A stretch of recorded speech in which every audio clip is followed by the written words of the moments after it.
राम राम प्यारे दोस्तों, नमस्ते सभी को, नमस्कार सभी को गुड आफ्टरनून और सभी को जय हिंद जय भारत। कैसे हैं मेरे सभी प्यारे दोस्त? उम्मीद करती हूँ आप लोग बहुत अच्छे होंगे, बेहतरीन होंगे, जबरदस्त होंगे और बहुत ज्यादा शानदार भी होंगे। और कुछ बच्चों के मन में मेरी तरह थोड़ा सा कुछ अटपटी बातें भी चल रही होंगी। जो रात दिल्ली के अंदर हुआ उसको लेकर थोड़ा सा हमारे अंदर डर भी है और थोड़ा सा दुख भी है कि जो निर्दोष थे एक बार फिर से किसी ना किसी गलती की वजह से जो निर्दोष थे वो मारे गए। तो ये आतंकी हमला भी हो सकता है या फिर कुछ अलग तरीके की परेशानी भी हो सकती है, जिस वजह से जो ब्लास्ट कल दिल्ली में देखने को मिला, बड़ा ही दर्दनाक ये घटना थी बेटा। तो आप सभी जो है, मैं उम्मीद करती हूँ आप और आपके परिवार के सदस्य एकदम सेफ होंगे, स्वस्थ होंगे, एकदम अच्छे से आप लोग जो हैं अपनी जो चीजें हैं उनको अच्छे से मैनेज करके चल रहे होंगे।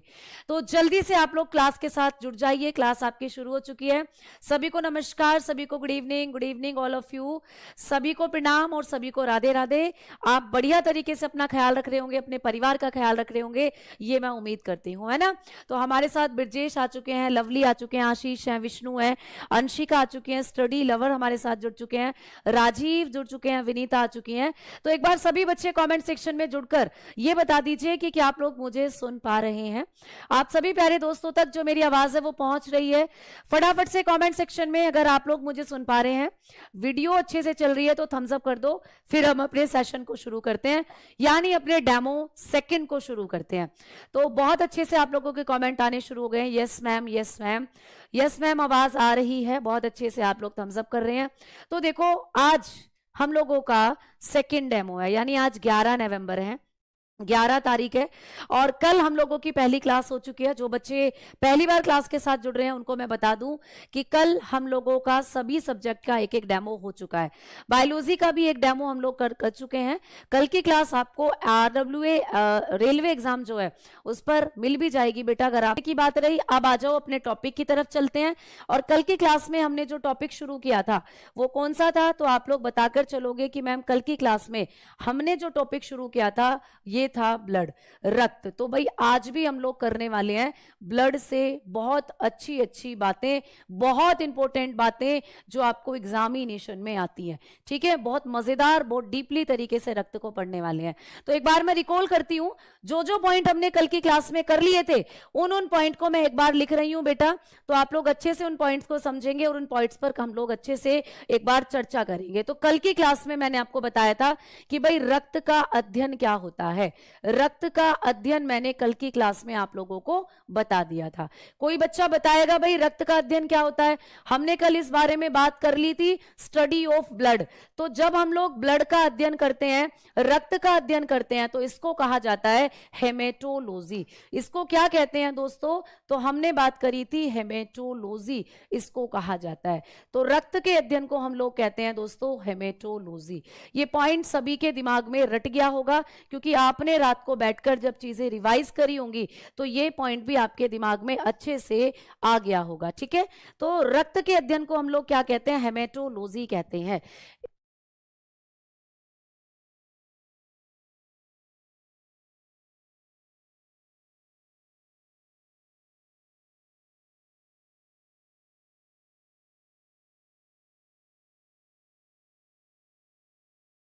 चलो, आवाज आ रही है ना सभी दोस्तों को? तो हमने बात करी थी यहां पर कि रक्त के अध्ययन को हम लोग क्या कहते हैं? हेमेटोलॉजी कहते हैं।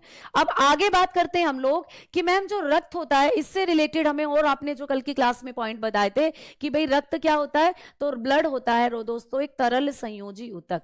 तो हमने बात करी थी कि रक्त क्या होता है? तरल संयोजी ऊतक होता है। ये पॉइंट भी हमने पढ़ लिया था। रक्त क्या है? तरल संयोजी ऊतक है। इस पॉइंट को अच्छे से मैंने आपको समझा दिया था।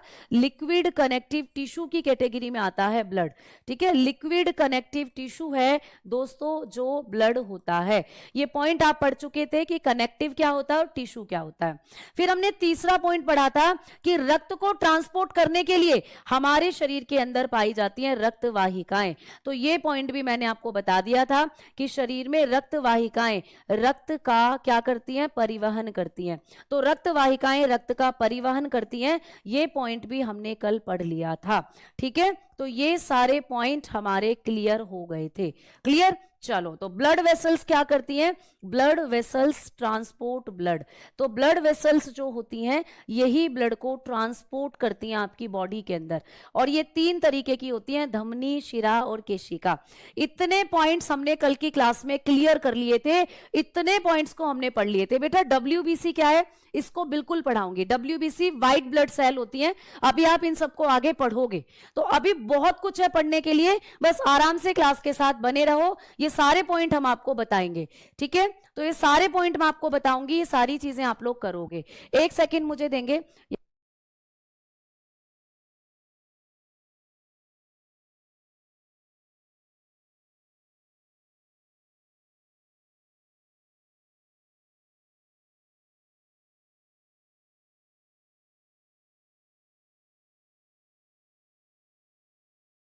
एक एक सेकेंड रुकेंगे सभी बच्चे।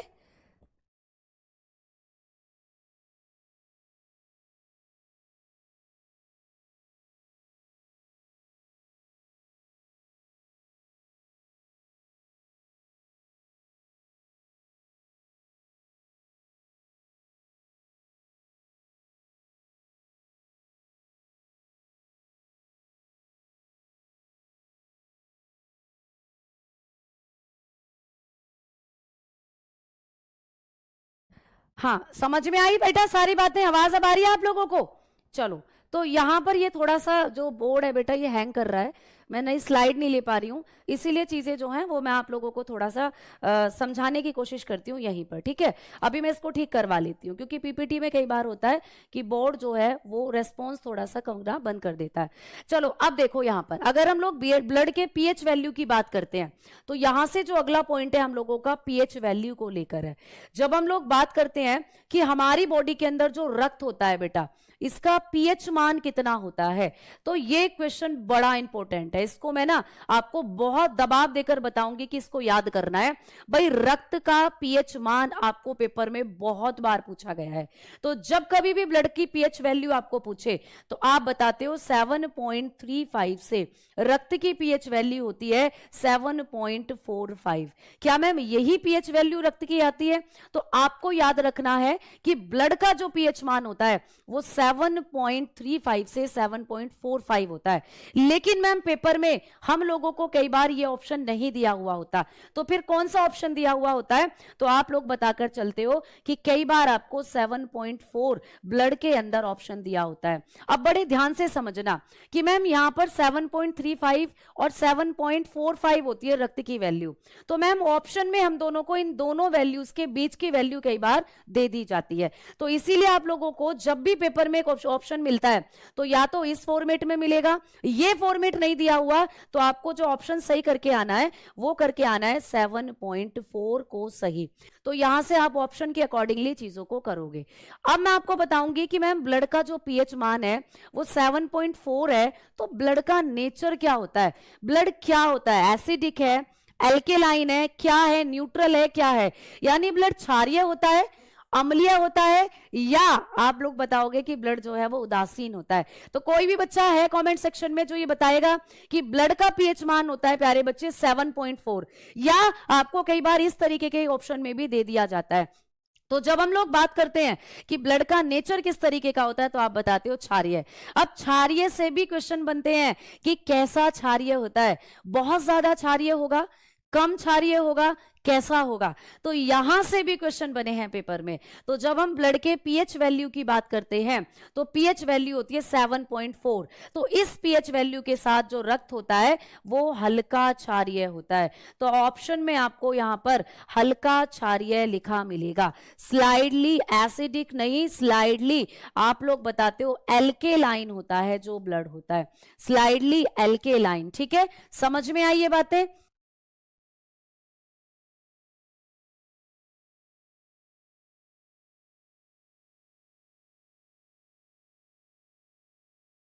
ठीक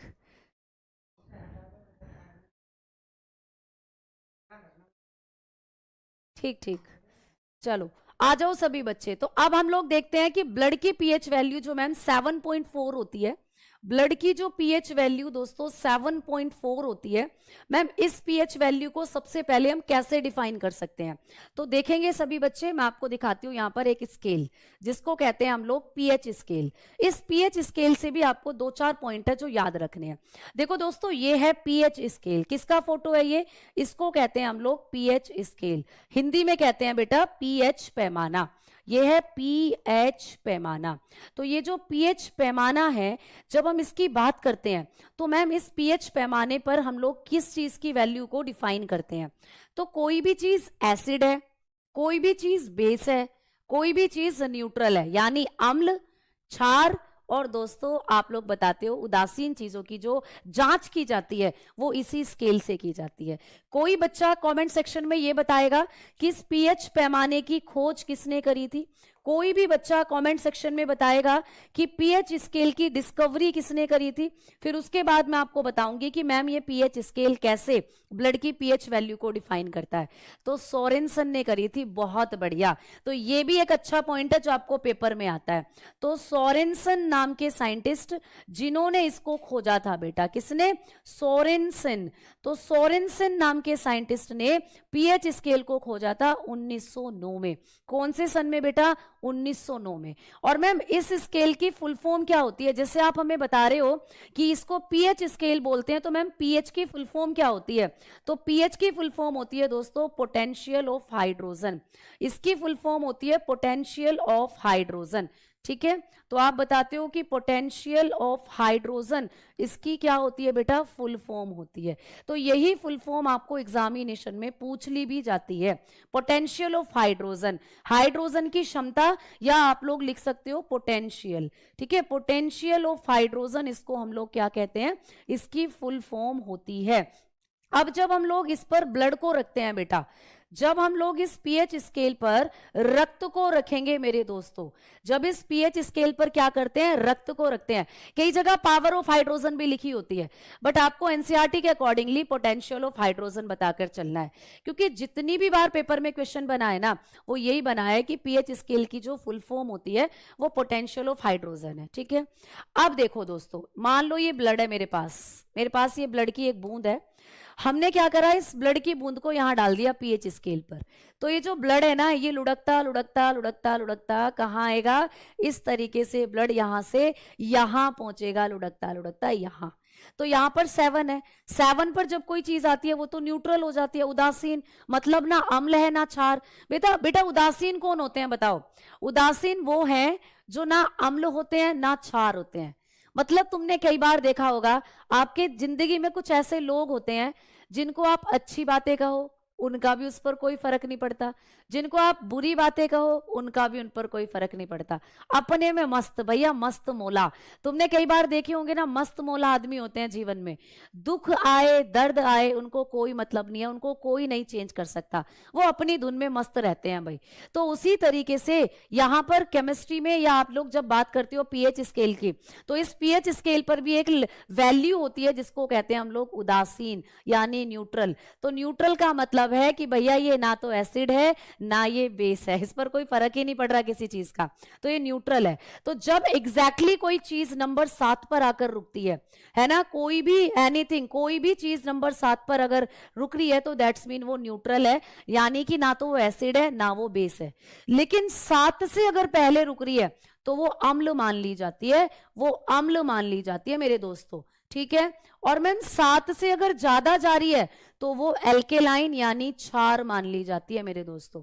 अब रक्त का पीएच मान कितना है, 7.4, 7 से 4 पॉइंट ज्यादा है ना, 7 से 4 पॉइंट ज्यादा है, तो रक्त का पीएच मान होता है 7.4, तो दैट्स मीन ये वैल्यू 0.4 ज्यादा है 7 से, तो इसीलिए रक्त को हम लोग कहां रखते हैं, क्षारीय प्रकृति में रखते हैं। और 7 से बहुत ज्यादा भी नहीं है, केवल 0.4 ज्यादा है, तो इसीलिए क्षार कैसा है, तो आप बताते हो कि रक्त होता है हल्का क्षारीय। इसीलिए हमने कहा कि ब्लड जो होता है वो स्लाइडली एसिडिक नहीं, स्लाइडली एल्केलाइन प्रकृति का होता है, यानी कि क्या होता है, हल्का क्षारीय, क्योंकि जस्ट 0.4 ज्यादा है 7 से। तो इसीलिए कभी भी पेपर में क्वेश्चन आए कि रक्त का पीएच मान कितना है, तो जब हम रक्त को पीएच स्केल पर डालते हैं तो वो 7.4 पर आकर रुकेगा। दैट्स मीन ब्लड की पीएच वैल्यू 7.4 है, और जिसकी भी पीएच वैल्यू 7 से ज्यादा होती है उसको अम्ल नहीं, उसको क्षार माना जाता है। तो इसीलिए रक्त क्षारीय है। और क्योंकि 7 से बहुत कम है, ज्यादा मतलब बहुत कम, यहां पर जो वैल्यू है 7 से ज्यादा है, मतलब 7.4, तो 0.4 ही ज्यादा है, इसीलिए इसको हम हल्का क्षारीय कहते हैं। तो ये सेम क्वेश्चन पेपर में आता है कि रक्त की प्रकृति कैसी है, अधिक अम्लीय, कम अम्लीय, अधिक क्षारीय, कम क्षारीय। तो आप बताते हो कम क्षारीय होता है रक्त। चलते हैं दोस्तों अगले पॉइंट की तरफ। तो यहां से जब हमारी बॉडी के अंदर मैम ब्लड का जो पीएच मान है वो ज्यादा हो जाए, ब्लड का पीएच मान कम हो जाए, तो तब भी हमें कोई दिक्कत हो सकती है क्या? तो हम कहेंगे बिल्कुल। तो अब हम लोग बात करते हैं कि जो हमारी बॉडी में ब्लड का जो पीएच मान होता है वो 7.4 होता है। तो जब कभी पीएच वैल्यू इससे ज्यादा हो जाती है, इससे कम हो जाती है, तो क्या दिक्कतें होती हैं बेटा? तो जब हमारे रक्त की पीएच वैल्यू ज्यादा हो जाती है, 7.4 से ज्यादा हो गई प्यारे बच्चा, ज्यादा हो गई 7.4 से रक्त की पीएच वैल्यू, तो क्या दिक्कत हो जाएगी? कोई बच्चा बताएगा तो क्या दिक्कत हो जाएगी? पेपर में ऐसे क्वेश्चंस भी बनेंगे, क्योंकि फैक्चुअल क्वेश्चंस बनेंगे पेपर में कि भाई जब हमारे ब्लड का पीएच मान 7.4 से ज्यादा हो जाएगा तो कौन सी बीमारी हो जाती है? तो मैं बताती हूं बेटा, आपको एक एल्कोलाइसिस नाम की बीमारी हो जाती है। ठीक है, तो एल्कोइसिस नाम की बीमारी हो जाती है बेटा। आप लोग बताकर चलोगे कि एल्कोसिस नाम की बीमारी हो जाती है। कौन सी बीमारी? एल्कोसिस नाम की बीमारी हो जाती है। एल्कोसिस क्या होता है बेटा? एल्कोसिस का मतलब होता है ज्यादा क्षारीय हो जाएगा आपका ब्लड। अगर आपके ब्लड की वैल्यू 7.4 से ज्यादा हो गई, मान लीजिए आपके ब्लड का पीएच मान 8 हो गया भैया, तो 8 हो गया तो दैट्स मीन आपका ब्लड ज्यादा क्षारीय प्रकृति की तरफ जा रहा है, ज्यादा एल्केलाइन हो रहा है आपका ब्लड, तो उस कंडीशन को हम लोग कहते हैं एल्कोसिस। तो एल्कोसिस रोग जो होगा ये हो जाता है अगर आपकी ब्लड की पीएच वैल्यू ज्यादा हो जाएगी 7.4 से।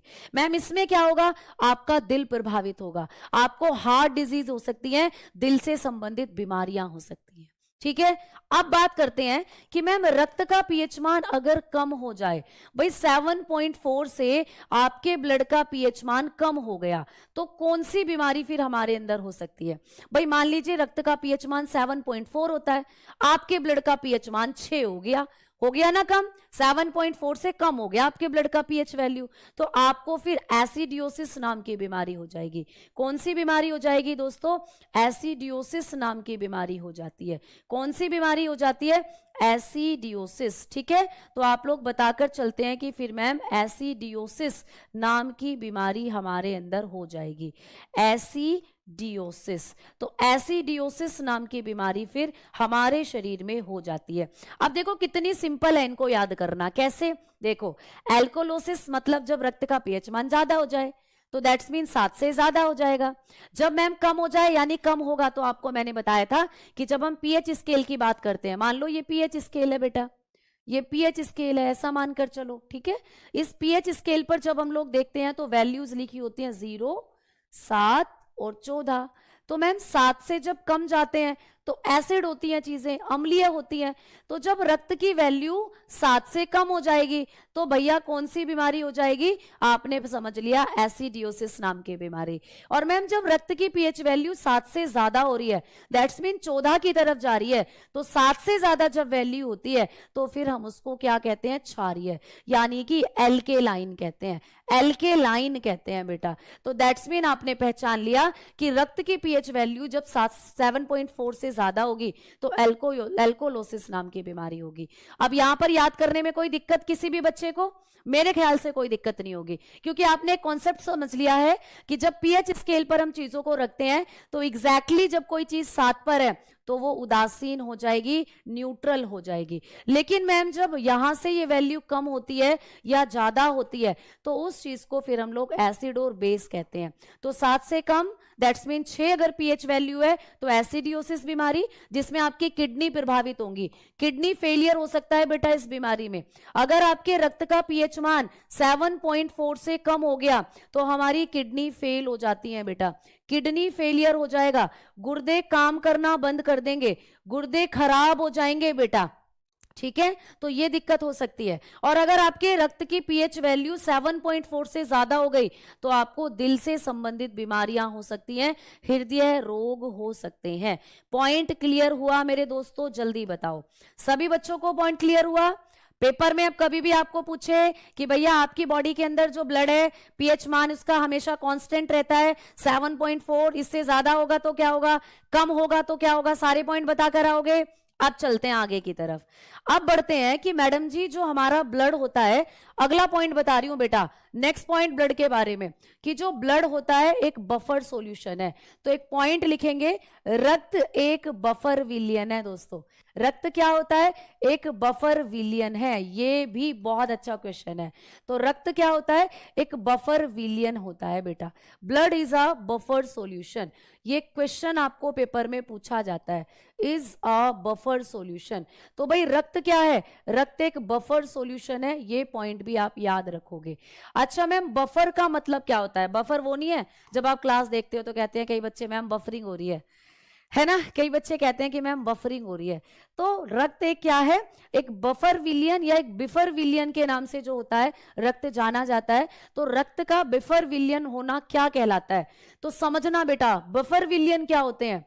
बफर सॉल्यूशन किसको कहते हैं? जिनका पीएच मान कांस्टेंट होता है, जिनकी जो पीएच वैल्यू है, पीएच वैल्यू जिनकी नियत होती है, उसी को कहते हैं हम लोग बफर सॉल्यूशन। तो ये आपको बहुत अच्छे से याद रखना है कि आपके शरीर में वो लिक्विड या आपके शरीर के अंदर वो पदार्थ जिनका पीएच मान निश्चित होता है वो बफर विलियन के नाम से जाने जाते हैं, ठीक है। अब जब हम लोग यहां पर बात करते हैं कि मैम जिनकी पीएच वैल्यू क्या होती है? कांस्टेंट होती है, तो आप लोग लिख सकते हो इस चीज को कि भाई वो पदार्थ आपके शरीर में जिनका जो पीएच वैल्यू होती है वो क्या होती है? सेम होती है। तो जिनकी कांस्टेंट पीएच वैल्यू होती है उनको हम लोग कहते हैं बेटा बफर विलियन। तो बताकर चलते हो कांस्टेंट पीएच वैल्यू, ठीक है। कांस्टेंट पीएच वैल्यू के साथ जो पदार्थ होते हैं उनको हम लोग कहते हैं बफर। अब आपका जो रक्त है इसकी भी पीएच वैल्यू कांस्टेंट होती है। अब मैम कांस्टेंट क्यों है? ऐसा क्या है ब्लड में जो ब्लड की पीएच वैल्यू कांस्टेंट होती है? समझना बेटा, मान लीजिए आपका जो ब्लड है इसका पीएच मान 7.4 है। तो ये 7.4 जो ब्लड का पीएच मान है दो कारणों से है। कौन कौन से कारण हैं जो आपके रक्त को बफर विलियन बनाते हैं? जल्दी बताओ, ठीक है। बफर, अच्छा इसको ठीक कर देती हूं बेटा, एक बार इसको ठीक कर देती हूं। लो लिखो बफर विलियन, ठीक है। तो आपके रक्त को बफर विलियन बनाने का काम कौन करते हैं? तो आप बताते हो ऐसी दो चीजें हैं। एक होता है भाई कार्बोनिक एसिड, एक होता है बेटा कार्बोनिक एसिड, ठीक है। तो आपके रक्त में एक एसिड पाया जाता है जिसको कहते हैं कार्बोनिक अम्ल। आपके रक्त में पाया जाता है कार्बोनिक अम्ल, ठीक है। तो ये भी अलग से क्वेश्चन आता है कि ब्लड में कौन सा एसिड होता है, तो बताते हो कार्बोनिक एसिड। दूसरा, आपके रक्त में पाए जाते हैं बायकार्बोनेट। दूसरा आपके रक्त में पाए जाते हैं दोस्तों बायकार्बोनेट। तो ये दो चीजें आपके रक्त में पाई जाती हैं। बहुत अच्छा प्रश्न है जो मैं बता रही हूं, ठीक है। बायकार्बोनेट, ये दो चीजें आपके रक्त में पाई जाती हैं। समझ में आई बात? इन दोनों को बहुत अच्छे से समझना, क्योंकि आजकल ऐसे क्वेश्चन बनते हैं पेपर में कि हमारे रक्त का पीएच मान 7.4 है, तो किन दो कारणों से रक्त का पीएच मान 7.4 होता है? तो आपके ब्लड में दो चीजें होती हैं, एक एसिड है आपके रक्त में। मैम क्या ब्लड में एसिड भी होता है? तो हम कहेंगे बिल्कुल, हमारे ब्लड में एसिड भी होता है। कौन सा एसिड होता है? कमेंट सेक्शन में बताओ सारे बच्चे, हमारे ब्लड के अंदर कौन सा एसिड होता है? तो बताकर चलोगे कार्बोनिक एसिड, ठीक है। H2CO3 कार्बोनिक एसिड आपके ब्लड में होता है।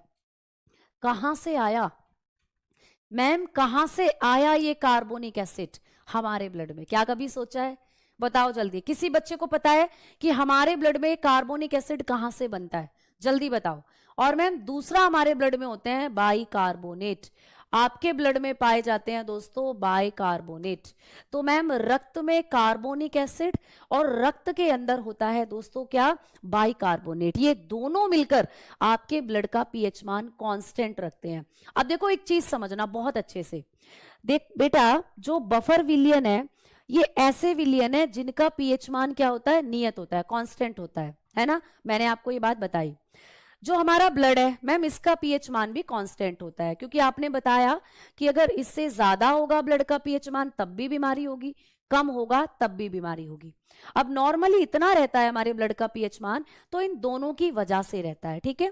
अब मैम इन दोनों की वजह से रहता है, तो इसमें जो ये कार्बोनिक एसिड है ये किस नेचर का है बताओ जल्दी। मेरा एक बहुत अच्छा प्रश्न आप सभी बच्चों से, कार्बोनिक एसिड जो होता है ये किस नेचर का होता है। देखो मैं हंस के पूछ रही हूँ, दैट्स मीन इस क्वेश्चन में कुछ जमाला या झमेला है, कुछ अच्छे से बताना। कार्बोनिक एसिड का मुझे सारे बच्चे, कार्बोनिक अम्ल का मुझे नेचर बताओ कि ये किस नेचर का होता है, बताओ जल्दी से। कार्बोनिक एसिड, कार्बोनिक अम्ल जो होता है इसकी प्रकृति बताओ बेटा, ये किस प्रकृति का है। कार्बोनिक एसिड क्या है जल्दी बताओ, ये किस प्रकृति का होता है, आपको बताना है। जल्दी से सारे बच्चे कमेंट सेक्शन में बताओ कि कार्बोनिक एसिड की प्रकृति क्या होती है। अब देखो बच्चे कह रहे हैं कि मैम ये बेस होता है। अरे वाह भाई वाह, कमाल कर दिया तुम लोगों ने, कमाल कर दिया। उल्लू जब मैं नाम ले रही हूं भाई एसिड, जब मैंने इसके आगे लिख रखा है एसिड, तो तुम क्यों अपने दिमाग पर जोर डाल रही हो कि ये बेस होता है। सिंपली बोलो ना कि मैम आपने बोला है कार्बोनिक एसिड है ये, तो दैट्स मीन ये एसिड होता है नेचर में, दैट्स मीन ये अम्ल होता है। प्यारे बच्चा इस क्लास की पीडीएफ कहाँ मिलेगी बेटा, पीडीएफ आपको एप्लीकेशन पर मिलेगी, क्योंकि ये एक पेड बैच है और पेड बैच की जो पीडीएफ होती है वो आपको एप्लीकेशन में मिलती है, ठीक है। अब देखो ऐसे तो एग्जामिनर क्वेश्चन पूछता है, आपकी आंखों के सामने आंसर होते हैं कई बार, बट आपका दिमाग ही पता नहीं कहाँ होता है कि इतना डिफिकल्ट क्वेश्चन और भैया उसको पता नहीं क्या क्या आंसर लगा के आते हो। सीधा लिख रहा है ना भाई कार्बोनिक एसिड है तो दैट्स मीन ये एसिड है, ठीक है। अब मैम ये एसिड कैसे बनता है हमारे ब्लड में, तो बेटा जब हमारे बॉडी में कार्बन डाइऑक्साइड पहुंचती है। कार्बन डाइऑक्साइड कैसे पहुंचती है, सारे बच्चे सांस लो, मेरी तरह सांस लो सब बच्चे अंदर को। अब जब तुम सांस अंदर लेते हो तो कौन सी गैस लेकर जाते हो, कार्बन डाइऑक्साइड। गई बॉडी में कार्बन डाइऑक्साइड, तो जब हम सांस अंदर खींचते हैं तो शरीर में गई कार्बन डाइऑक्साइड। अब पानी की बोतल भी रखी है, देख लो, पानी पी जाओ तो शरीर में क्या गया, पानी भी गया।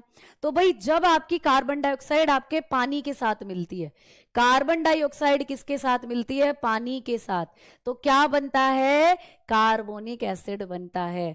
तो आपके ब्लड में कार्बन डाइऑक्साइड घुल गई, आपके ब्लड में पानी घुल गया, दोनों ने मिलकर क्या बना लिया, कार्बोनिक एसिड। तो मान लो ये तुम्हारा खून है मेरे दोस्तों, ये बह रहा तुम्हारे शरीर में खून।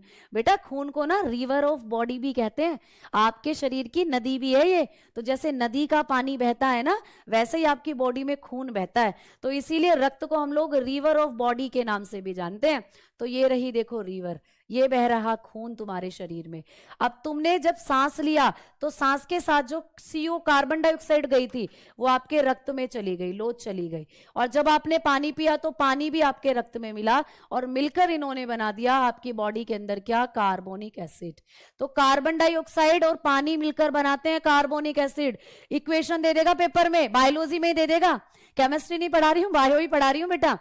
तो आपको ये पूछ सकता है कि जब रक्त में कार्बन डाइऑक्साइड और जल का मिश्रण मिलता है तो रक्त में किस प्रकार के एसिड का निर्माण होता है, विच acid formed into the blood when carbon dioxide and water mixed into the blood.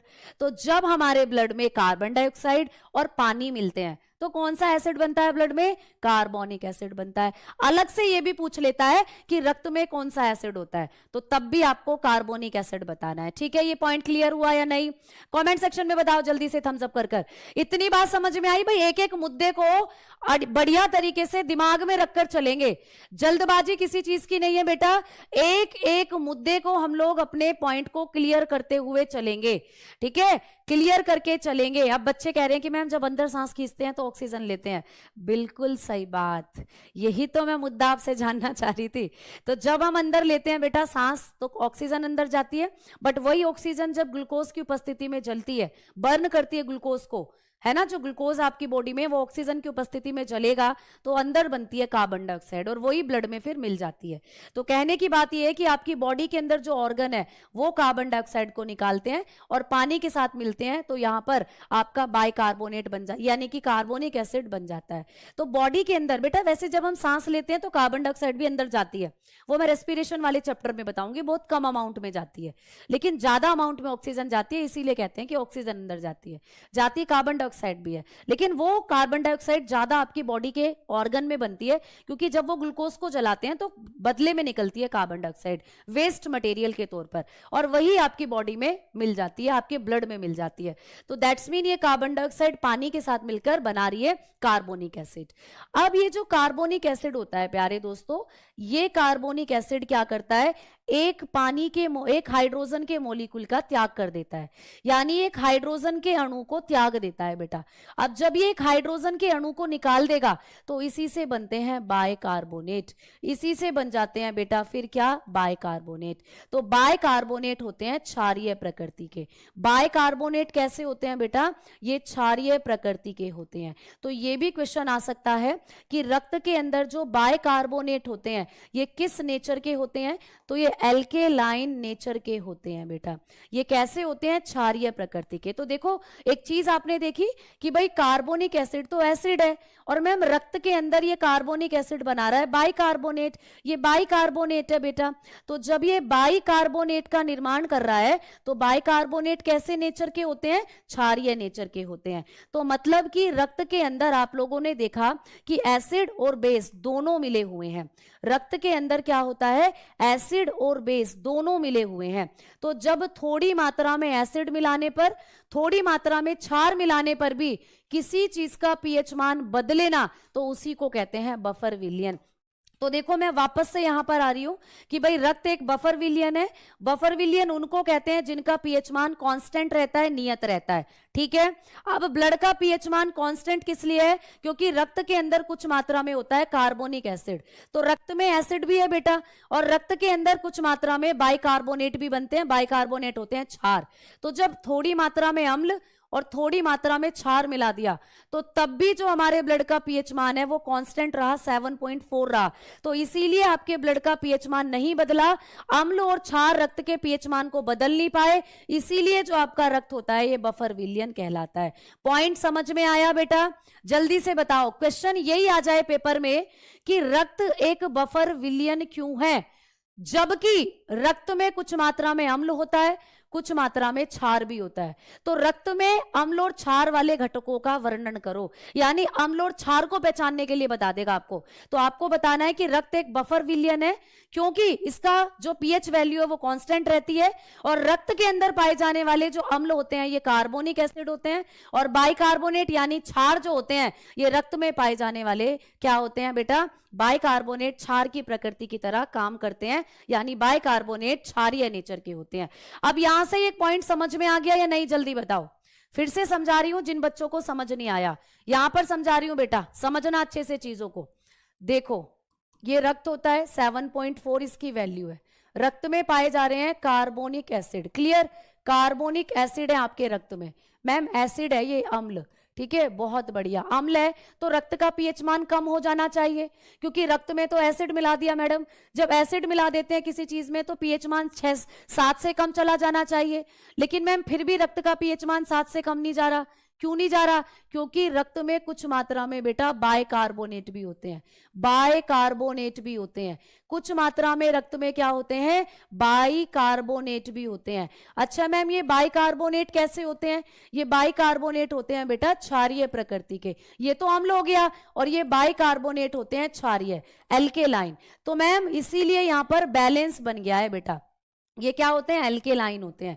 तो यहां पर चीजें बैलेंस हो गई हैं। थोड़ी मात्रा में अगर अम्ल है तो थोड़ी मात्रा में क्षार भी है। तो इस जिसने रक्त के पीएच मान को बदलने नहीं दिया, इसीलिए जो रक्त हुआ इसको हम लोग क्या कह देते हैं, बफर सॉल्यूशन कह देते हैं। इसीलिए इसको हम क्या कह देते हैं, बफर सॉल्यूशन। तो बस आपको इतना सा मुद्दा याद रखना है कि रक्त एक बफर सॉल्यूशन है, क्योंकि इसके पीएच मान को कोई हिला नहीं सकता।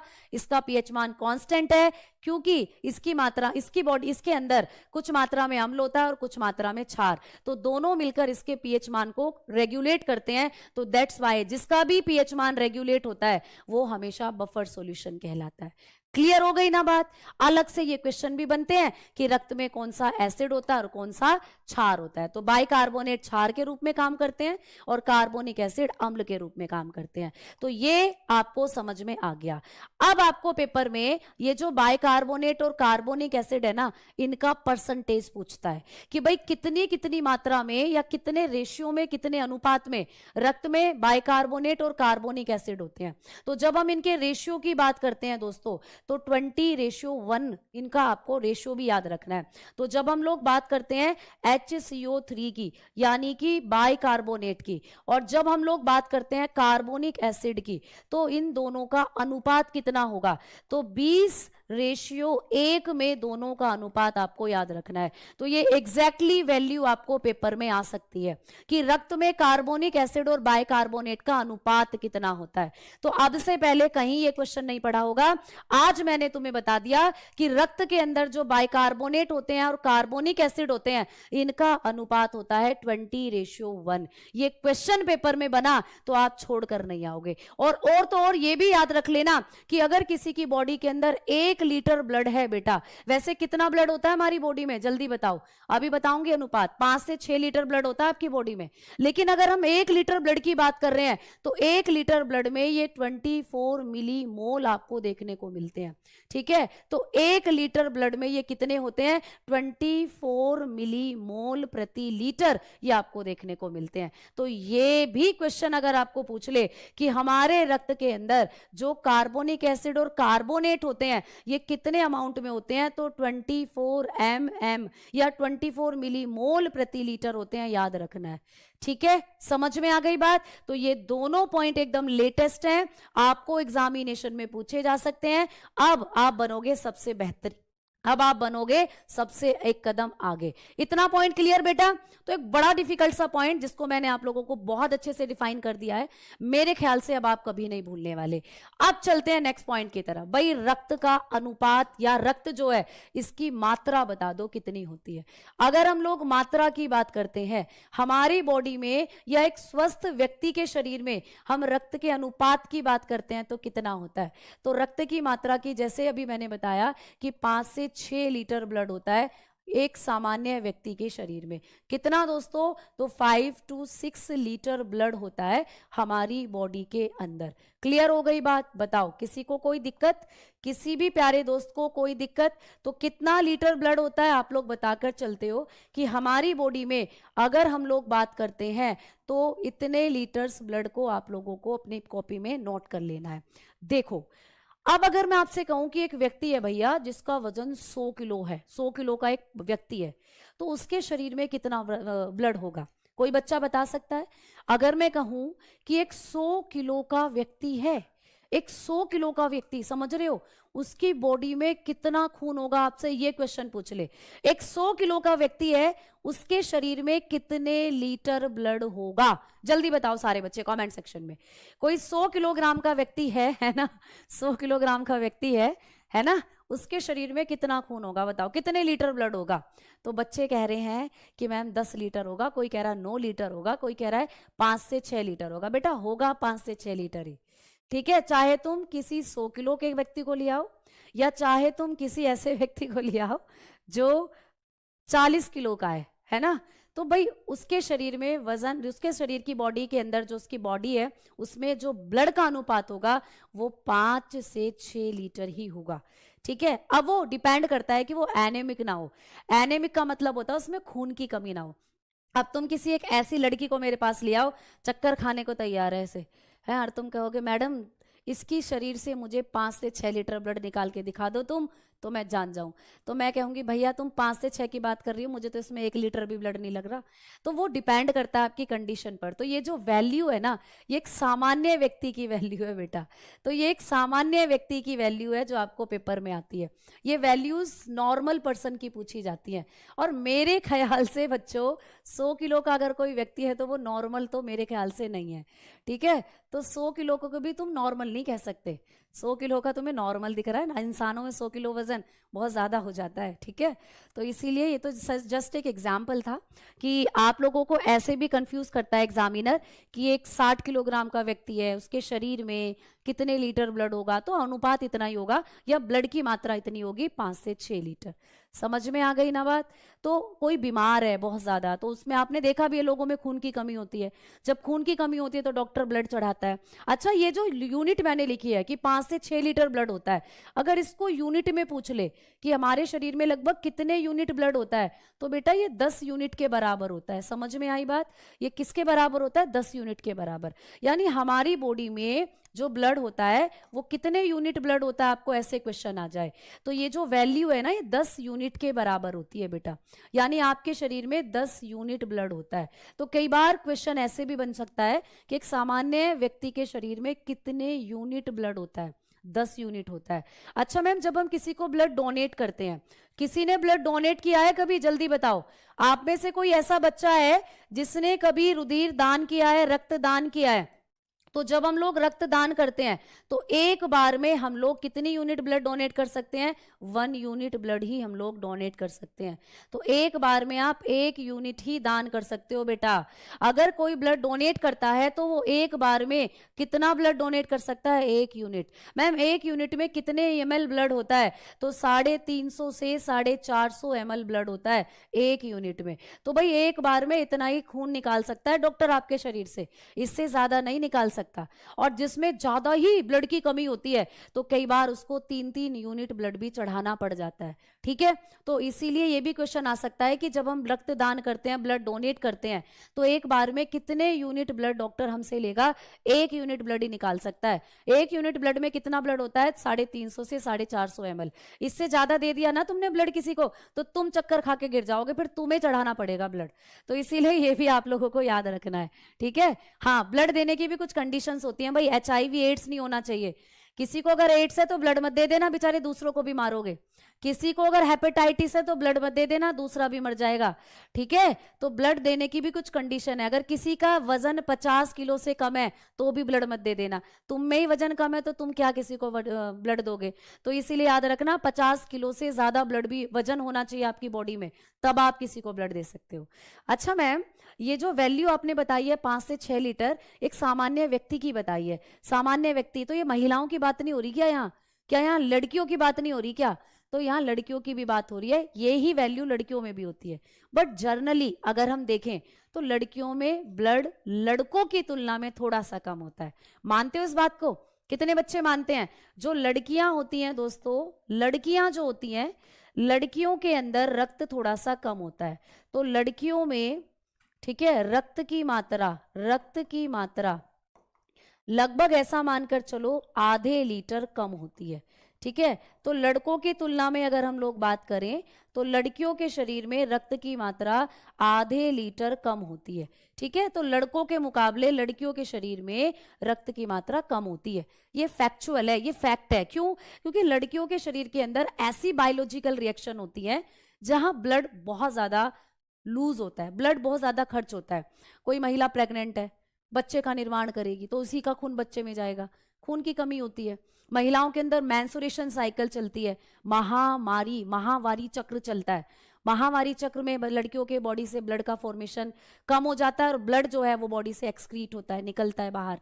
उसलिए इसीलिए महिलाओं के अंदर जो ब्लड है वो आधा लीटर लगभग कम होता है।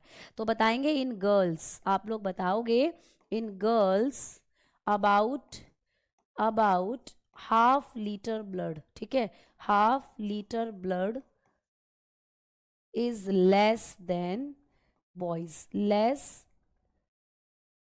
than boys. तो लड़कों की तुलना में अगर आप समझें तो लड़कियों में क्या होता है, ब्लड लगभग आधा लीटर कम होता है। अब चलते हैं आगे की तरफ और बात करते हैं कि मैम जो ब्लड होता है इसका फॉर्मेशन कहाँ होता है हमारे शरीर में।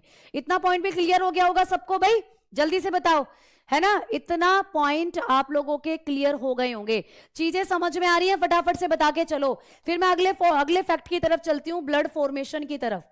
दोस्तों फिर मैं अगली हेडिंग की तरफ चलती हूँ, ब्लड फॉर्मेशन की तरफ, कि भैया जो रक्त होता है, रक्त का निर्माण कैसे होता है, रक्त निर्माण की प्रक्रिया को क्या कहा जाता है, रक्त कहाँ कहाँ हमारे शरीर में बनता है।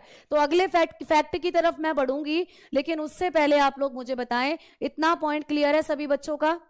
ठीक है, बोन मैरो में होता है, ले जे भैया सीधा बोन मैरो में होता है। बोन मैरो से पहले भी कुछ अवस्थाएं आती हैं। मीजोडर्म लेयर के बारे में सुना है क्या कभी? लीवर के बारे में सुना है क्या कभी? तो अभी थामो बेटा, रुको जरा, सब्र करो, ठीक है, आगे मत बढ़ो, तो बोन मैरो पर भी आएंगे, लेकिन उससे पहले रक्त का निर्माण अभी हम दो जगह और कर लें, जरा थमो, ठीक है? तो देखो, रक्त का जब हम लोग निर्माण के बारे में पढ़ते हैं, ब्लड फॉर्मेशन पढ़ते हैं, तो सबसे पहले तो आपको एक पॉइंट आता है, स्टार लगा लेना बेटा, star, twinkle twinkle little star, ठीक है? तो यहां आप लोग क्या करोगे, स्टार लगा के लिखना कि भैया ये जो आप लोगों की ब्लड का जो प्रोसीजर होता है ना, यहां से आप लोगों को क्या कर लेना है, स्टार लगा लेना, डबल स्टार, क्योंकि ये जो प्रक्रिया है आपको एग्जामिनेशन में पूछी जाती है। ये जो प्रोसीजर मैं आपको बता रही हूं, हेमेटोपोइसिस, ये आपको पेपर में पूछा जाता है, हेमेटोपोइसिस। व्हाट इज हेमेटोपोइसिस, ये आपको एग्जामिनेशन में आता है बेटा। तो आ जाओ बात करते हैं हेमेटोपोइसिस की। कभी भी पेपर में पूछे कि रक्त निर्माण की क्रिया को क्या कहा जाता है, रक्त निर्माण की क्रिया, बेटा आपके शरीर में रक्त निर्माण की क्रिया, ठीक है, क्या कहलाती है, हेमेटोपोइसिस कहलाती है बेटा। तो रक्त निर्माण की क्रिया को आप लोग बताएंगे हेमेटोपोइसिस कहते हैं, हेमेटोपोइसिस कहते हैं।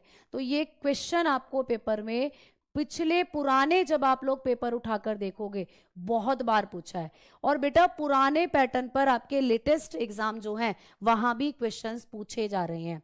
तो आप लोग बताओगे कि रक्त निर्माण की क्रिया को क्या कहते हैं, हेमेटोपोइसिस कहते हैं। तो बताओगे process of blood formation, process of blood formation. जब आपके शरीर में ब्लड फॉर्मेशन होता है तो इस प्रक्रिया को हम लोग किस नाम से जानते हैं, तो process of blood formation is known as, बेटा इसको किस नाम से जानते हैं, इसे कहते हैं हम लोग हेमेटोपोइसिस। हेमेटोपोइसिस के नाम से ये जाना जाता है प्यारे बच्चा। तो ये चीजें आपको एग्जामिनेशन में आती हैं कि हेमेटोपोइसिस को किस प्रक्रिया का नाम है, या निम्नलिखित में से रक्त निर्माण की प्रक्रिया को क्या कहते हैं, इसको कहा जाता है हेमेटोपोइसिस। ठीक है, अब मैम ये हेमेटोपोइसिस कहाँ होता है, ये रक्त निर्माण की क्रिया कहाँ होती है? तो बेटा आप लोगों को चलिए मैं बताती हूँ कि रक्त निर्माण की क्रिया आपके शरीर में कहाँ होती है। तो जब हम लोग हेमेटोपोइसिस की बात करते हैं, जब हम लोग रक्त निर्माण की बात करते हैं, तो रक्त निर्माण की तीन अवस्थाएं होती हैं, अच्छे से समझना बेटा, है ना? रक्त निर्माण की तीन अवस्थाएं होती हैं, बहुत अच्छे से समझना। आपके शरीर में जो रक्त निर्माण होता है इसकी तीन अवस्थाएं होती हैं बेटा, रक्त निर्माण की तीन अवस्थाएं। कितनी अवस्थाएं होती हैं दोस्तों, जल्दी बताओ? तो रक्त निर्माण की तीन अवस्थाएं होती हैं मेरे दोस्तों। कितनी अवस्थाएं होती हैं, तीन अवस्थाएं, 3 स्टेजेस। आप बताकर चलते हैं भाई, 3 स्टेजेस ऑफ ब्लड फॉर्मेशन। तो ब्लड फॉर्मेशन की तीन अवस्थाएं होती हैं। कौनों सी अवस्थाएं होती हैं? कोई बालक, कोई ऐसा बच्चा जिसने ये चीज पहले पढ़ रखी हो, मुझे बताएं प्लीज। कोई भी ऐसा बच्चा क्लास में जो ब्लड निर्माण की तीन अवस्थाओं को जानता हो, बताओ। चलो एक कहानी सुनाती हूँ तुम्हें, प्यारी सी कहानी, जिसमें एक प्यारा सा बहुत छोटा सा बच्चा बनता है और उसके शरीर में फिर ब्लड बनता है। एक छोटी सी कहानी, ठीक है? एक लड़का था, एक लड़की थी, ठीक है? दोनों की शादी हुई, ठीक है? यानी कि एक मेल गैमेट था, एक फीमेल गैमेट थी। दोनों की शादी हुई, दोनों के फ्यूचर में क्या हुआ, एक बच्चे का निर्माण हुआ, दोनों के शादी के बाद बच्चे का निर्माण हुआ। अब वो बच्चा जब माता के गर्भ में पल रहा है, वो बच्चा जब उसका डेवलपमेंट हो रहा है मम्मी के पेट में, तो उस बच्चे में एकदम से हड्डियां बन गई थी क्या, ये बताओ। जब किसी बच्चे का निर्माण होता है मम्मी के पेट में, तो उस बच्चे के शरीर में एकदम से हड्डियां बन गई थी क्या, जल्दी बताओ। तुम कहोगे नहीं, कुछ बच्चों का पॉइंट आ रहा है कि मैम लीवर में बनता है, तो क्या उस बच्चे के शरीर में एकदम से लीवर बन गया था क्या, ये बताओ। जब किसी भी बच्चे का निर्माण होता है, देखो भाई आप जानते हो कि जो शुक्राणु होते हैं दोस्तों, स्पर्म, आप जानते हो स्पर्म और ओवम, यानी कि शुक्राणु और अंडाणु मिलते हैं आपस में। कौन मिलते हैं दोस्तों, शुक्राणु और अंडाणु आपस में मिलते हैं, है ना। और दोनों के मिलने से बनता है जाइगोट, दोनों के मिलने से बनता है जाइगोट। तुम हम सब क्या थे भाई, जाइगोट थे। जब मैं बनी थी तो मैं भी एक जाइगोट थी, जब तुम बने थे तो तुम भी एक जाइगोट थे, हम सब क्या थे भाई, जाइगोट। अब मैम ये जो जाइगोट होता है, इस जाइगोट से ही क्या बनता है, एक बच्चे का जन्म होता है, इसी जाइगोट से एक बालक बनता है। तो मैम इस बच्चे का जब जन्म हुआ, यानी ये जाइगोट जब बनने शुरू हुआ, बनना, जब ये जाइगोट बना तो इसने अपने आप में बहुत सारे चेंजेस करे बेटा, इसने अपने आप में बहुत सारे परिवर्तन करे। क्या, जब ये बना था ना तो ऐसा था, देखो ऐसा, इत्तू सा इत्तू सा, फिर इसने अपने आप को थोड़ा बड़ा करा, ऐसे ऐसे ऐसे ऐसे अपने चारों तरफ कोशिकाएं बनाई बहुत सारी, तो ऐसे ये थोड़ा सा फिर बड़ा हुआ। तो इस जाइगोट को हम लोगों ने कहा ये बन गया एक योक, ये बन गया दोस्तों क्या, एक योक। तो इसको कहते हैं योक सैक, या ये बन गया एक पीतक। क्या बन गया बेटा, पीतक। यानी जैसे तुमने अंडा देखा है, अंडा, अंडे को जब फोड़ते हैं उसमें से पीला पीला निकलता है अंदर से, तो वैसे ये जाइगोट भी क्या हुआ, थोड़ा बड़ा हुआ और ये पीतक अवस्था में चला गया, योक बन गया, योक। अब जब ये पीतक बना बेटा, तो इस पीतक के अंदर क्या हुआ, रक्त बनने लग गया। मैम इस पीतक में क्या हुआ, रक्त बनने लग गया बेटा। कैसे बना इसमें रक्त, रक्त बनने लगा बेटा इस पीतक के अंदर, ब्लड का फॉर्मेशन होने लगा। मैडम जी कैसे हुआ इसमें ब्लड का फॉर्मेशन, ये बता दो जरा। तो कोई बच्चा बताएगा, अभी तो ना इसमें हड्डी बनी, अभी तो ना इसमें लीवर बना, लेकिन इसमें खून बनने लग गया, रक्त बनने लग गया। तो कैसे बना इसमें रक्त, तो आप कहोगे मैम इस पीतक के चारों तरफ बनी थी एक लेयर, इस पीतक के चारों तरफ बनी थी ऐसे ऐसे 3 लेयर, उन 3 लेयर में से एक लेयर थी मीजोडर्म, इन 3 लेयर में से एक लेयर थी मीजोडर्म, जिसको मैं बना रही हूँ रेड कलर से। तो मीजोडर्म तो तुम्हें अलग दिखेगी, ये रही बीच वाली परत, ये रही, जिसको हम लोग कहते हैं मीजोडर्म। अब इसी ने तो क्या करा, इसी ने तो इसमें क्या बनाया, रक्त बनाया। तो पेपर में ये क्वेश्चन आएगा कि रक्त निर्माण की पहली अवस्था को कहते हैं यॉक सैक स्टेज। क्या कहते हैं बच्चा, यॉक सैक स्टेज, यानी कि पीतक अवस्था। तो अभी ना पेपर में देखो लैंग्वेज का सारा खेल है, आपको पेपर में पूछेगा कि पीतक अवस्था में रक्त किस किस संरचना द्वारा बनता है। तो आप बताओ जल्दी, जो पीतक अवस्था है इसमें जो रक्त का निर्माण हुआ वो किसके द्वारा हो रहा है, बताओ। पीतक अवस्था जो है यॉक सैक स्टेज, इसमें रक्त कौन बना रहा है, अब मुझे बता दो तुम। अब तुमने नहीं बताया ना, तुम्हें अब मैं छोड़ने वाली नहीं हूं, जल्दी बताओ।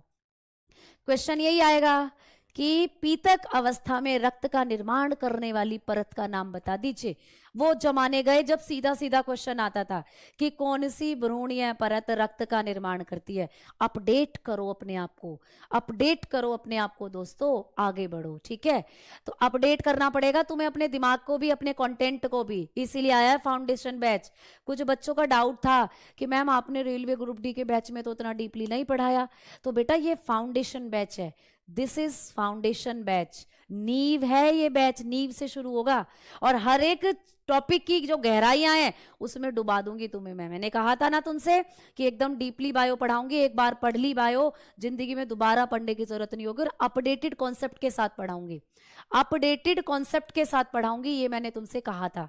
तो बेटा ये है फाउंडेशन बैच, एक बार पढ़ लो फिर दोबारा पढ़ने की जरूरत नहीं है, अपडेटेड कॉन्सेप्ट के साथ पढ़ा रही हूँ, नए पुराने सारे लेवल के क्वेश्चन बना पाओगे। ठीक है, यहां तक कि आप लोग जो हार्ड से हार्ड क्वेश्चन आ जाए पेपर में उसकी लैंग्वेज को भी समझ जाओगे। तो क्या समझ पाते कि पीतक अवस्था में रक्त निर्माण की क्रिया कहाँ होती है, ये क्वेश्चन आ जाता।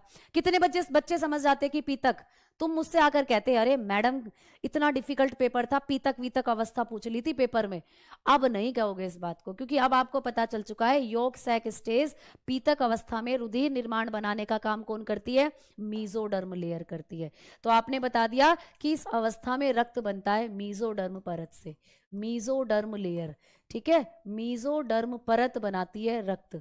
ठीक है, तो कौन सी परत में बनता है प्यारे बच्चा, तो आप लोग बताओगे मीजोडर्म परत में बनता है जो रक्त होता है। ठीक है, परत में बनता है। तो आपने बताया कि इस अवस्था के अंदर जो रक्त बनता है वो मीजोडर्म परत में बनता है। ठीक है, इन मीजोडर्म लेयर, इन मीजोडर्म, क्लियर। तो यहां पर मीजोडर्म लेयर के अंदर बनता है जो रक्त होता है, क्लियर। चलो भाई, इसके बाद कौन सी अवस्था आती है मैम, इसके बाद आती है हेपेटिक स्टेज। अब आएगा जो वो लीवर वाले बच्चे थे ना, अब आएगा बेटा लीवर। दूसरी अवस्था होती है हेपेटिक स्टेज, जिसको कहा जाता है यकृत अवस्था। तो अब बालक में आती है यकृत अवस्था, यानी अब बन गया है बालक में यकृत, अब बन गया है बेटा लीवर। अब कौन बनाएगा, यहां पर रक्त का निर्माण कौन करेगा, तो हेपेटिक स्टेज में जो लीवर होता है वो बनाता है ब्लड। तो हेपेटिक स्टेज में रक्त किस अंग द्वारा बनता है, तो आप लोग बताते हो यकृत द्वारा। यानी कि यहां पर रक्त कहां बनता है, यकृत द्वारा बनता है। यहां पर जो रक्त बनेगा वो लीवर द्वारा बनेगा। तो यहां पर क्या होता है, लीवर फॉर्म्ड ब्लड। तो इस अवस्था में क्या होगा भाई, लीवर करेगा ब्लड का निर्माण, लीवर फॉर्म्ड ब्लड। समझ में आ गई बात। तो इस अवस्था में ब्लड का निर्माण कौन करता है, लीवर। मैम कौन कितने हफ्तों की अवस्था होती है ये जो हेपेटिक स्टेज होती है, तो ऐसा मान लो कि 24 हफ्ते से 28 हफ्तों का जो बालक होता है ना, उसमें बन चुका होता है लीवर। ठीक है, जो कोई बच्चा मम्मी के पेट में है और वो 24 से 28 हफ्तों का है, तो उस दौरान उसके अंदर लीवर बन चुका होता है। तो अब लीवर ही संभालेगा ब्लड फॉर्मेशन का काम, अब लीवर ही संभालेगा प्यारे बच्चा। ठीक है, क्लियर है ना। हाँ, अलग अलग एक बच्चे का लंबा चौड़ा सा वो था कमेंट्स में पढ़ नहीं पाई, निकल गया। तो आपने कहा कि 24 से 28 हफ्ते के अंत आते आते जो लीवर है पूर्ण रूप से बन चुका होता है और ये रक्त का निर्माण करता है फिर बच्चों में। ठीक है, अब जिस बच्चे के अंदर लीवर बन जाता है ना, उसको हम लोग क्या कह देते हैं, फिर फीटस भी कह देते हैं, फीटस। तो कई बार आपको पेपर में फीटस के नाम से भी ये दे देता है कि भैया बालको एक भ्रूण में जो रक्त निर्माण की क्रिया है वो कौन करता है, तो फीटस या एक भ्रूण में जो रक्त निर्माण होता है वो लीवर करता है। अब कई बार लीवर को छोड़कर ऑप्शन में स्प्लीन भी आ जाता है। तो आप लोग यहां पर एक और नया पॉइंट ऐड कर लोगे कि लीवर को छोड़कर स्प्लीन भी इसके अंदर आ जाता है। तो मैं एक पॉइंट लिख देती हूँ, नोट डालकर आपको लिख लेना है। ठीक है, नोट डालकर मैं एक पॉइंट लिखती हूं कि भैया जो भ्रूणीय अवस्था होती है, यानी इसी को कहते हैं पीतक अवस्था, ये सॉरी जो हेपेटिक स्टेज होती है, तो भ्रूण में रक्त निर्माण का कार्य, रक्त निर्माण का कार्य कौन करता है, आपसे पूछेगा। रक्त निर्माण का कार्य यकृत करता है बेटा, यकृत, या कई बार आपको प्लीहा दे दिया जाता है, प्लीहा यानी कि स्प्लीन। तो ये पॉइंट आप लोग लिख लेंगे नोट डालकर, इससे ये पॉइंट आपका क्लियर हो जाएगा। ठीक है, कि भ्रूणीय में या भ्रूण में रक्त निर्माण का कार्य कौन करता है, तो आप बताते हो कि जो भ्रूण होता है इसके अंदर रक्त निर्माण का कार्य करता है दोस्तों कौन, तो आप बताते हो यकृत या फिर प्लीहा करता है। ठीक है, तो बताओगे लीवर, लीवर एंड स्प्लीन, या मैं ब्रैकेट में सीधा लिख देती हूँ स्प्लीन, जिससे आपको समझ में आ जाएगा कि या तो स्प्लीन होगा ऑप्शन में या लीवर। ठीक है, liver and spleen formed blood, formed blood, clear. तो ये क्या करते हैं, ब्लड का निर्माण करते हैं इन फीटस स्टेज, इन फीटस स्टेज। तो फीटस अवस्था के अंदर या भ्रूणीय अवस्था में या भ्रूण में जो रक्त का निर्माण करते हैं वो यकृत और प्लीहा करते हैं, ये आपको समझना है बेटा। ठीक है, अब चलते हैं तीसरी अवस्था की तरफ, अब चलते हैं दोस्तों थर्ड स्टेज की तरफ। देखो अभी अभी मैंने आपको बताया कि यहाँ पर 2 स्टेजेस आपकी हो चुकी हैं, पीतक अवस्था हो चुकी है। पीतक अवस्था में कौन करता है? मीजोडर्म परत करती है। ठीक है मैम। हेपेटिक स्टेज यानी यकृत अवस्था, यकृत करता है हेपेटिक स्टेज में। और अब तीसरी अवस्था की बात करते हैं तो ये होती है मैरो स्टेज। अब आप समझ ही जाओगे। अब मैं आपसे एक क्वेश्चन पूछूंगी, देखो कितनी अच्छी अच्छी क्विज चल रही है हमारी, ऐसा लग रहा है कि एक गेम खेल रहे हैं हम लोग। तो मैरो स्टेज यानी मज्जा अवस्था, जिसको हम लोग कहते हैं दोस्तों मज्जा अवस्था। तो जल्दी से बताओ कि मज्जा अवस्था में रक्त का निर्वहन कौन करता है? जल्दी बताओ सारे बच्चे। मज्जा अवस्था दोस्तों, मत जा कहीं अब मत जा, तो मज्जा अवस्था के अंदर रक्त का निर्माण कौन करता है? ये क्वेश्चन आपके पेपर में आया है, समझो बता दो। जल्दी बताओ सारे बालक, मज्जा अवस्था में रक्त का निर्माण कौन करता है? जल्दी से बताएंगे सारे बच्चे। तो मज्जा यानी कि बोन मैरो। तो बोन मैरो, मज्जा अवस्था में रक्त का निर्माण कौन करता है? आपने कहा अस्थि मज्जा में रक्त का निर्माण होता है। अस्थि मज्जा जिसको हम लोग क्या कहते हैं? Bone marrow. तो अस्थि मज्जा में रक्त निर्माण होता है, ये भी आपको समझना है। और आज ये क्लास थोड़ी सी लंबी जाएगी बेटा। क्यों? क्योंकि आपका फाउंडेशन बैच है साइंस स्पेशल, या फाउंडेशन की जब आप बात करते हैं तो यहां पर कॉन्सेप्ट आप ज्यादा से ज्यादा सीखें, ये मैं चाहती हूं। तो अस्थि मज्जा में रक्त निर्माण होता है तो blood formation take place in, बताएंगे blood formation take place in bone marrow, in bone marrow. तो अब यहां पर मज्जा अवस्था जो होती है इसमें ब्लड बनता है भाई दोस्तों, कहां? बोन मैरो के अंदर। कहां बनता है? Bone marrow. अच्छा बोन मैरो कहां होता है? जल्दी से बताओ सारे बच्चे कि बोन मैरो क्या होता है दोस्तों।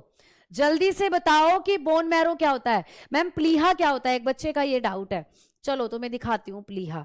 जो दोस्तों प्लीहा होता है ना, ये आपके लीवर की ही तरह एक ऑर्गन होता है आपकी बॉडी में। जैसा आपका लीवर होता है ना, ऐसे ही होता है बेटा प्लीहा। तो जब हम लोग प्लीहा की बात करते हैं तो देखो ये आपका स्प्लीन, ये है प्लीहा। तो जैसा आपका ये लीवर होता है ना, लीवर की तरह एक ऑर्गन होता है प्लीहा। इसको भी आप पढ़ोगे प्लीहा को डिटेल में इसी चैप्टर में। अभी मैं जब आपको रेड ब्लड सेल पढ़ाऊंगी, आरबीसी पढ़ाऊंगी, तो वहां पर आप प्लीहा के बारे में भी समझेंगे। ठीक है। तो ये आपकी बॉडी के अंदर एक ऑर्गन होता है, जैसे आपका लीवर होता है उसी तरीके से होता है बेटा ये प्लीहा भी। ठीक है। चलो अब हम आगे की तरफ बढ़ते हैं और बात करते हैं। देखो तुम्हें दिखा देती हूँ यहाँ पर, ये देखो ये दिख रहा तुम्हें प्लीहा, ये तुम्हारा प्लीहा है। तो इस प्लीहा से ही क्या करता है, जो एम्ब्रियो होता है, जो भ्रूण होता है, उसमें इस प्लीहा के द्वारा ही क्या होता है बेटा, इस स्प्लीन के द्वारा ही ब्लड बनता है। किसके अंदर? भ्रूण के अंदर, या भ्रूण में यानी फीटस में, भ्रूणीय अवस्था जो होती है बच्चों के अंदर, इसमें इसी अंग के द्वारा, स्प्लीन के द्वारा ही क्या बनता है? ब्लड बनता है। तो यहां से आप लोग ये चीजें जो है बताकर चल सकते हो। ठीक है। चलो अब आगे बढ़ते हैं। अब आगे की तरफ बढ़कर हम लोग बात करने वाले हैं कि मैम जो ब्लड फॉर्मेशन आपने बताया है अभी अभी हमें कि यहाँ पर बोन मैरो के अंदर ब्लड बनता है, तो बोन मैरो कहाँ होता है, अस्थि मज्जा कहाँ होता है, अब आप हमें ये बता दीजिए। तो जब हम लोग हमारी बोन्स की बात करते हैं, देखो ये रही तुम्हारी बोन, ये रही तुम्हारी हड्डी। तो हड्डी के अंदर एक स्पॉन्जी मटेरियल होता है, हड्डी के अंदर एक खोखला या एक स्पंज के जैसा पदार्थ होता है, इसी को कहते हैं मैरो। दिख रहा है ये बोन मैरो। तो ये है आप लोगों का बोन मैरो, इसी में बनता है दोस्तों ब्लड आपका। लेकिन कब बनता है, कब बनता है ब्लड? जब हम लोग किस में आ जाते हैं, जब हम लोग मैरो स्टेज में आ जाते हैं। यानी एक बालक, देखो एक मम्मी के पेट में बालक है, उसके अंदर पहले 3 परतें बनी, उनमें से मीजोडर्म ने क्या करा? ब्लड बनाया। ये 3 परतें कौन कौन सी हैं? तो लो देख लो, ये रही जर्म लेयर, ये रही दोस्तों जर्म लेयर। देखो ये ऐसा था योक ऐसा था, देखो ये रहा, ये योक अवस्था है। तो ये जो योक है ना, इसके चारों तरफ 3 परतें बन जाती हैं, जिनमें से ये जो बीच वाली परत है मीजोडर्म, ये मीजोडर्म क्या करती है मेरे दोस्तों? यही बनाती है ब्लड। तो आपको कभी भी पूछे कि यौक अवस्था में रक्त निर्माण का कार्य कौन करती है? मीजोडर्म करती है। ठीक है, मीजोडर्म। मैम बाकी ये 3 लेयर होती हैं, एक्टोडर्म, मीजोडर्म, एंडोडर्म, इन सबको हम डिटेल में भी आगे पढ़ेंगे। अभी हमने सिर्फ इतना याद करना है कि मीजोडर्म क्या करती है, आपका ब्लड बनाने का काम करती है। ठीक है। अब मीजोडर्म ने जब ब्लड बनाया तो इसके बाद बच्चे का विकास हुआ, बच्चा आगे बढ़ा, तो अब बन जाता है बच्चे में लीवर, हेपेटिक स्टेज आ जाती है बच्चे की। अब आ जाती है दोस्तों हेपेटिक स्टेज, लीवर बन जाता है। तो अब ये मीजोडर्म कहती है लीवर से, भाई साहब अब तू ही संभाल, भाई अब तू संभाल ब्लड बनाने का काम। तो यकृत कहता है बहन जी बिल्कुल परेशान ना हो, मैं कर लूंगा इस काम को। तो अब हेपेटिक स्टेज में बालक की, यानी बालक जब लगभग 28 हफ्ते का हो जाता है, तो अब लीवर की बारी आती है रक्त निर्माण की। अब लीवर कहता है मैं बनाऊंगा रक्त। अब भैया लीवर भी थक जाता है रक्त बनाता बनाता। अब बन जाती हैं बालक के शरीर में हड्डियां, अब बन जाती हैं बच्चे के शरीर में हड्डियां दोस्तों। अब जब बालक के शरीर में बन गई हैं हड्डियां, तो अब लीवर कहता है हड्डियों से बहन जी जरा मदद कर दो, तुम बना दो अब ब्लड। बहन जी जरा तुम बना दो ब्लड। तो हड्डियां कहती हैं ठीक है लीवर भाई अब हम बनाएंगे ब्लड।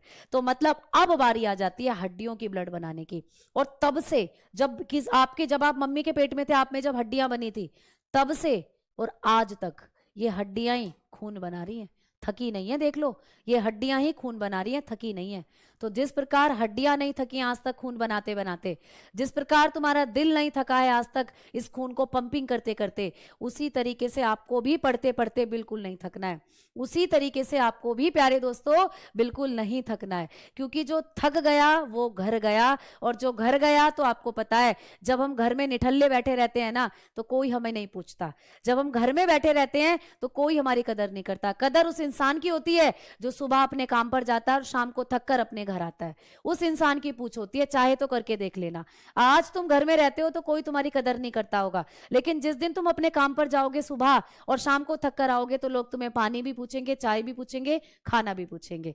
ठीक है, तो आज जो तुम्हारा संघर्ष है ये जरूर कठिन हो सकता है, लेकिन जब आप मंजिल पर पहुंचोगे तो मंजिल बड़ी मजेदार होगी। मंजिल पर पहुंचने का जो मजा तुम्हें आएगा ना, उसकी बात ही अलग होगी। ठीक है, उसकी बात ही अलग होगी दोस्तों।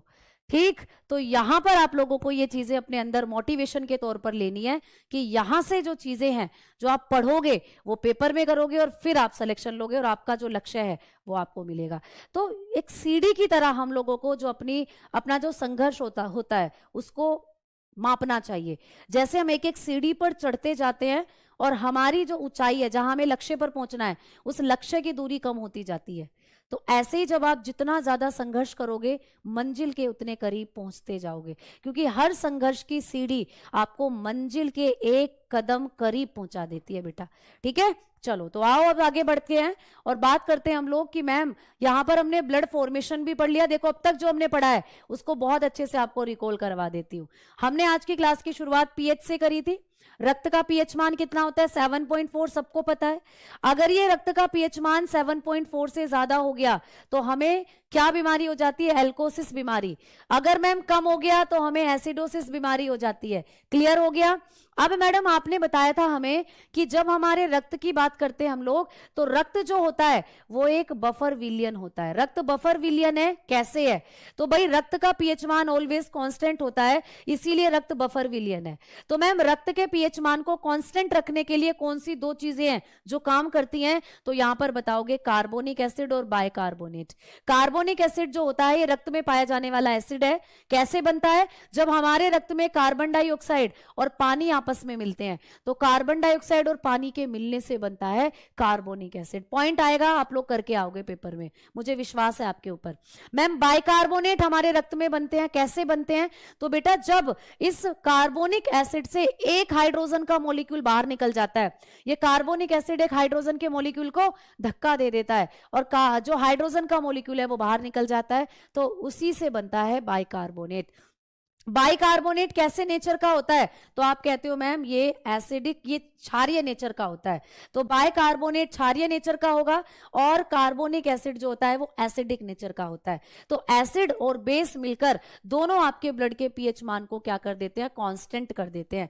इसीलिए आपका जो ब्लड होता है इसका पीएच मान क्या होता है बेटा? निश्चित होता है। इसीलिए इसका पीएच मान क्या होता है? कांस्टेंट होता है। अब जब हमने बात करी थी यहां पर परसेंटेज की, तो कार्बोनिक, ये बाइकार्बोनेट और कार्बोनिक एसिड का आप लोगों को अनुपात पूछता है, तो अनुपात आप लोग बताते हो 20:1 होता है। और आपके पर लीटर ब्लड में ये दोनों कितनी मात्रा में होते हैं? तो 24 मिलीमोल पर लीटर होते हैं। ये पॉइंट भी मैंने आपको बताया। फिर हमने बात करी थी रक्त निर्माण की क्रिया की। तो रक्त जो होता है आपकी बॉडी में जो बनता है उसको हम लोग क्या कहते हैं? जल्दी कमेंट सेक्शन में बताओ।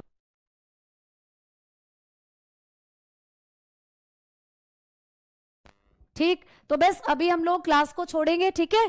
चलो आओ, थोड़ा सा मैं आप लोगों को चीजें जो रिकॉल हमने पढ़ी हैं उनको रिकॉल करवा देते हैं।